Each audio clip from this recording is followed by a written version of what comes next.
Hello YouTubers, welcome back to another Tesla electric car video with me, Adam Uninformed.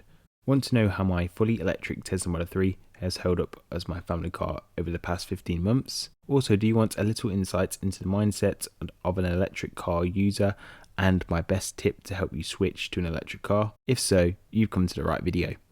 So my Tesla Model 3 journey started back in December 2020.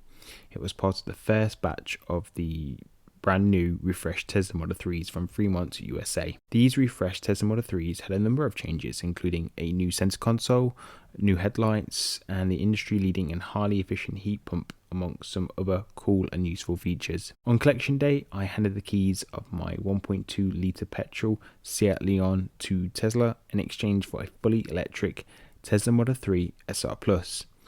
It felt like a big upgrade to what we had with the hatchback Seat Leon. Still, it was a big and relatively scary move to go from a conventional petrol car to an electric car at that time. I didn't know anyone else that had done the same in my personal life. No family or friends had ever made that jump to an EV before. I had no personal face-to-face network to relate to. My neighbour did have a Tesla at the time, but our paths didn't cross at that time until at least I got that Tesla. Anyhow, what I did underestimate was just how much an impact this car would have on my own life. Before my purchase, I watched countless YouTube videos, probably like you are doing now. But before you know it, you've hit 15 months ownership. And guess what? I still haven't run out of charge. I may have one of the lowest range electric vehicles offered by Tesla. Equally, it's actually the most efficient electric car ever produced by Tesla. Anyhow, most electric cars are more practical than what you may initially perceive.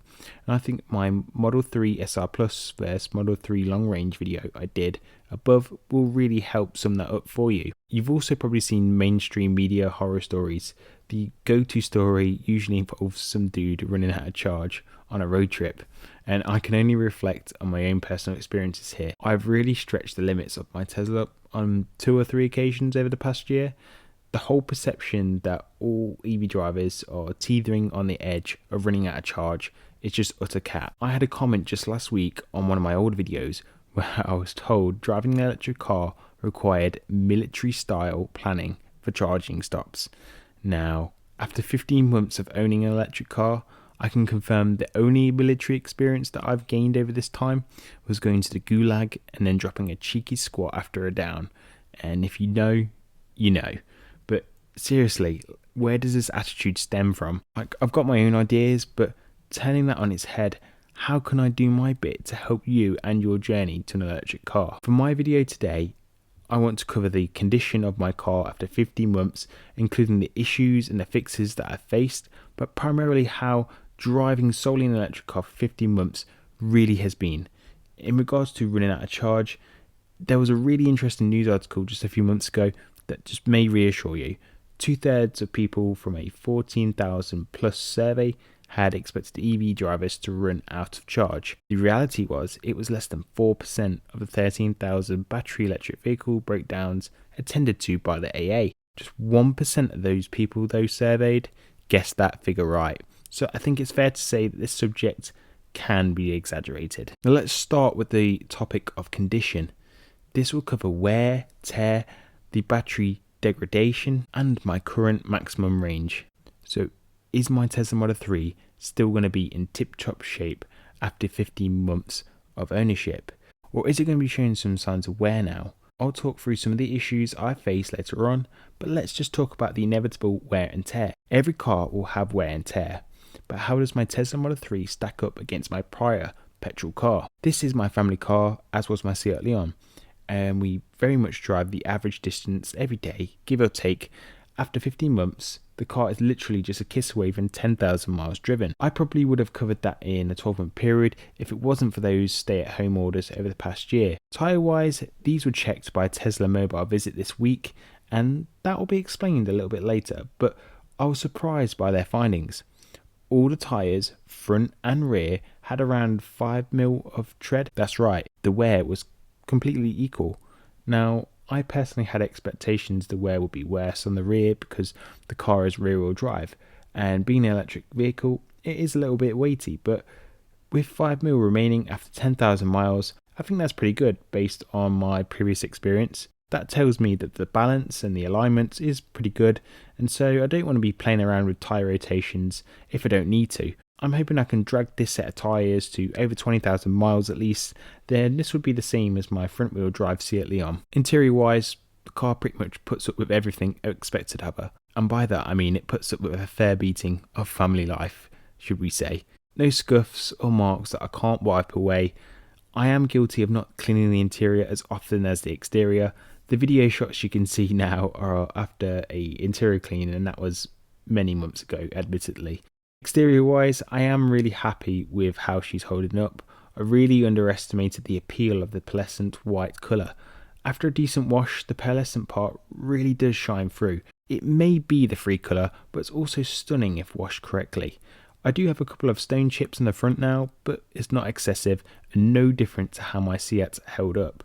What I will say though, however, is if I had a new Model 3 on my drive right now, I may be tempted to get this Tesla branded PPF sticker that you put on the bodywork near the rear of the wheel arch of the car.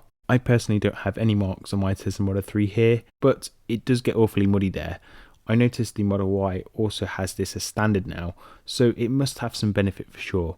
Not having the PPF sticker hasn't caused me any harm yet. I'm quite comfortable just leaving it as it is. It's not really essential, but equally if I had that new Tesla Model 3 on order, I may be tempted just for reassurance purposes to actually install that. Battery wise and range wise, I'm not sure if this is actually logical or actually slightly controversial. You'll have to let me know in the comment section below if you think I'm a madman or not. The range quoted by the in-car computer when in miles is pretty much a complete lie. There, I said it.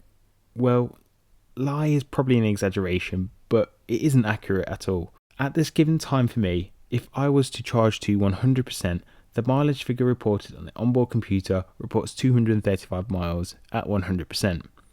With the aero caps on, my car's EPA is rated at 263 miles. I've also consistently said this before, and I'll say it again, I don't use the mileage count because it's literally a prediction and based on an algorithm. Battery capacity as a percentage is definitive.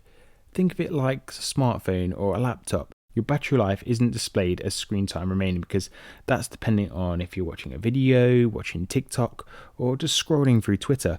Tesla even states this in the manual, so you may get less range, but equally you may get more range. A prime example of this was that I was doing some town driving last summer and I achieved 160 watt-hour miles, which once converted into a full amount of range, that would materialize into a range of something like just over 300 miles, which would exceed the estimated EPA and the WLTP mileage for that matter for my vehicle variation. Plus that mileage count doesn't even take into account the buffer miles past 0%. Tesla are rumoured to have one of the biggest range buffers too. Using this article on the screen, a 2020 Tesla Model 3 SR Plus had another 17 miles past that 0% point until halting. In addition to that, I don't have the aero caps on, which Tesla claim can increase the car's range by around 5 to 10%. In the service settings of the car, I have told it I am driving without the aeros, for which I think the computer is sophisticated enough to then take that into account. So this displayed mileage number is not reliable at all. And I don't let it work me up because if there had been significant degradation, I'd notice it because my battery would drop to zero much quicker. However, on a pure practicality level, the main thing here is that any range degradation isn't affecting my performance, and nor is it noticeable in my day-to-day driving in any way because I don't hit the range limit often. The brakes shouldn't have any excessive wear due to the utilisation of regenerative braking. I'm hoping to have at least another 90,000 miles before any brake pads need changing. I'm holding Elon to account for that claim, so let's see how long these boots last. Overall condition wise, she's just really holding up well. The paintwork still has that shine, and I haven't seen any swirl marks in the paintwork itself yet. It is starting to get that grainy feel, for which I understand it may need claying to remove that rough layer of contaminants that sit on top of the paintwork. So I may treat myself to one of them clay kits, probably the Meguiar's one so far, and then maybe I'll give it a polish or a wax. I'm not yet fully decided, and if you do have any suggestions for me on how to do that, just drop it in the comments below. I'm always welcome to hear your suggestions. Ultimately, I just want to give it that next level paintwork treatment just to make it look like $1 million, as they say. Wear and tear, it's pretty much all in hand and in line with expectations, maybe a little bit ahead due to the even wear of the tyres, and I'm just benchmarking that against my previous experience. So what about the issues and problems that I've faced? If you watched my 12 months review video, I highlighted 4 issues in total that I had leading up to the 1 year point, or required a fix at that point. The first issue that I suffered was just a few months into ownership, and it was to do with the air inlet. It definitely was compromised in some way, and I had a subtle but irritating rattle noise from the AC system. I had initially booked a Tesla service appointment to tackle the issue, but thankfully the issue resolved itself, and whatever the object got in there thankfully then broke free. It really was a relief that it solved itself. The second issue that I suffered was my electric boot or tailgate, depending on whatever you call it. It worked fine for many months, but over time it somewhat deteriorated to where it needed a bit of momentum to get it to lift electronically. Just a couple of extra inches seemed to do the trick. This was not right, and it got to the point where it just simply did not lift. This issue was exacerbated when my car was hit twice by 2 different third parties. Whilst that exterior damage was not ideal, it was fixed by an approved repairer. However, I think the boot not being used for a number of days at the repairer really just did accelerate that deterioration of the tailgate motor. I talked about that whole experience though in my separate video that I did just a few videos ago. The third issue that I highlighted in my 12-month review as something that needed fixing, but it didn't bother me enough too much, was this water ingress in the rear right headlight. Naturally, that just shouldn't happen. So whilst it didn't affect the light operation itself, it just simply just didn't look pretty.